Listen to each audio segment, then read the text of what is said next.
guys, so my name is Kevin. I graduated from Kemia High School in 2013. I went to the University of Idaho and got a degree in biology. And then I went to Lewis Clark State College and got a degree in nursing. I'm an emergency room nurse now here in Portland, Oregon. And I wanted to talk to you guys today about slacklining. So I'm going to give you guys some tips and tricks about getting on the line, and I'm going to talk to you about progressing from standing on the ground all the way to taking steps.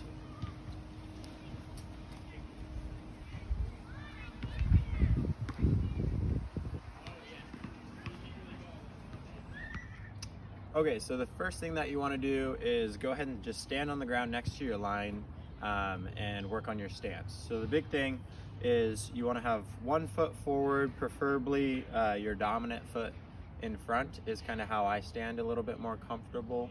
And I think that's what you should start with as you just work on standing on the line. So toes pointed forward, both toes pointed forward, maybe just a little bit apart. You don't want to be super wide, you don't want to be super close. So just get, about a foot's length between each foot. Then you're going to want to put just a slight bend in your knees.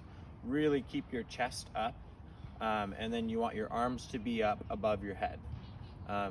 In order to catch your balance on the line, you don't want to be turning or flapping your arms. You want to really work on keeping your chest up high and dipping with your hips and with your arms whenever you need to catch your balance. So go ahead and stand on the ground next to your line, get in this position, and just kind of work on this motion, keeping very straight, keeping your chest up and keeping your eyes forward. Okay, so you're gonna want a line that's probably 20 to 30 feet long, and I would try to keep it somewhere below your hips. Keep in mind that these are slack lines, not tight ropes, so they definitely have quite a bit of slack in them. The line I have here is about chest height, but that's because it's like 80 feet long. Definitely wouldn't recommend starting with something like this because they can kind of throw you around a little bit. But to get started, we want to just see if you can get comfortable on your line. So grab a couple of your friends, have them stand on either side of you, and go ahead and take their hands. You're going to put your butt on the line. You can bounce a little, just kind of get a feel for it. Put on your dominant foot or whichever foot feels more comfortable to you. Come up so you're only on your ground foot and on your line foot. Grab your friend's hands and just kind of jump up, get on the line, and just start working on kind of getting a feel for it with your hands in their hands.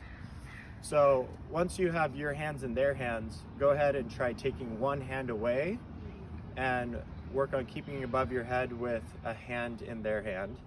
And then work on taking both hands away and see if you can just balance. Now your friends are next to you, so if you need to grab a hand again to catch your balance, go for it. But try to work on standing on your own for as long as you can.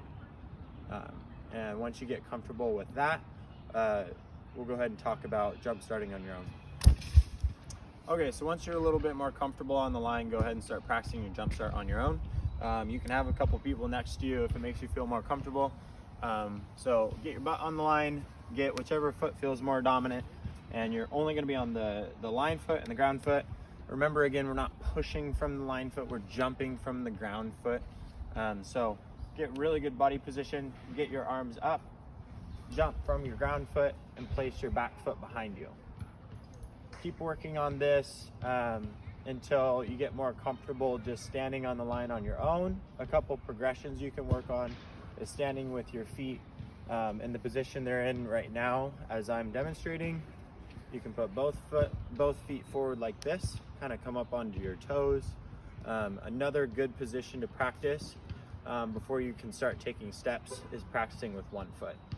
So your off foot is your counterbalance, and then you keep a line foot. So go ahead and just keep practicing this. I know it's difficult, but try to relax as much as you can and be really loose all the way through your fingertip. Okay, so once you're a little bit more comfortable on your line, key things to think about when you're up here is keeping your chest forward, pointed towards the tree. You really want to keep your eyes up. Try not to look around, kind of like I'm doing. Try not to look down at your feet, it's just going to make you feel more off balance.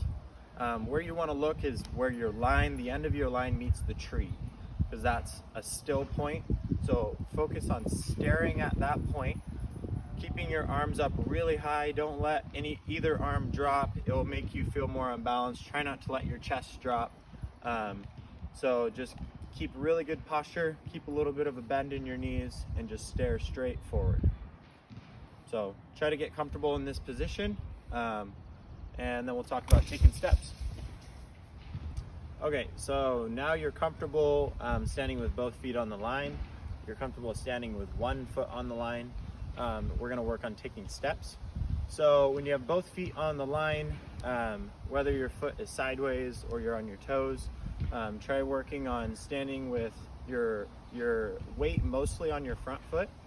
And what you're gonna do is you're gonna transition your weight forward as you swing your back foot and in front of your front foot. So my entire weight is coming forward and I'm transitioning. Now I'm centered over my front foot. And I'm gonna continue to do that, transitioning my weight forward as I bring my back foot in front of my front foot. Really try to focus on keeping your chest up, keeping your arms high and really loose, and keeping your eyes forward. If you have to, you really can dip a lot with your arms as you come off balance. You'd be surprised how off balance you can get and come back from it. So just keep working on taking your steps. Maybe have your friends at your side just as a little extra spotting protection for yourself, and just start taking steps. Okay, so quick summary.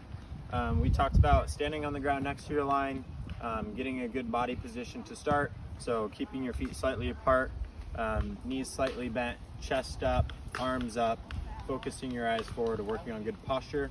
I told you guys about how you can transition to do your jump start. So getting your friends next to you till you get comfortable, and then working until you can jump up and go ahead and get on your line. Working until you're comfortable with 2 feet, then until you're comfortable with 1 foot. And lastly, we talked about transitioning your weight to take steps. So swinging your back foot forward and moving your weight forward. So keep working on these things until you get really comfortable walking. Start with small lines. You can work on different tensions, different amount of slack. You can work on bouncing on your line a little bit until you get more comfortable on it. You can work on taking backwards steps. You can work on standing sideways. You really get pretty creative with it. So I hope you guys enjoyed this video, and I hope all of you guys take up slacklining.